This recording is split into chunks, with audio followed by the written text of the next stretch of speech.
उलट तपासणी न्यूज, सामाजिक, सांस्कृतिक आणि राजकीय घडामोडींचे यथार्थ दर्शन। मानव एकता दिवसानिमित्त संत निरंकारी चॅरिटेबल फाउंडेशनच्या वतीने 11 मेला यवतमाळ येथे रक्तदान शिबिराचे आयोजन करण्यात आलेले होते। या शिबिरात रक्त देणगीमध्ये जवळपास 100 युनिटपेक्षा जास्त रक्त यावेळी जमा करण्यात आले। युगप्रवर्तक बाबा गुरुबचन सिंह नेहमीच समाज कल्याणासाठी प्रयत्न करीत असे। त्यांनी मानवी जीवनाला सत्याच्या भावनेने सर्व प्रकारच्या भ्रमांपासून मुक्त केले। दुसरीकडे निषेध आणि साध्या विवाह सोहळ्यासारख्या सामाजिक सुधारणांनाही पुढे केले गेले। त्यांनी केवळ भारतातच नव्हे तर परदेशातही मिशनचा संदेश दिला।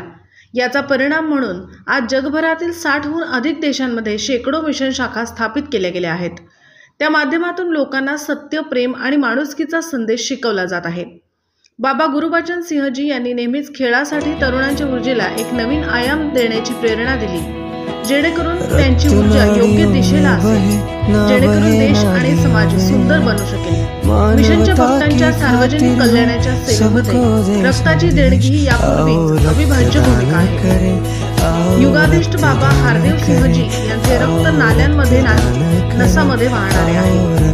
हे निवेदन नक्कीच मिशनच्या अनुयायांनी साध्य केले आहे। सारंग चोरवाडे, उलट तपासणी न्यूज, कळंब।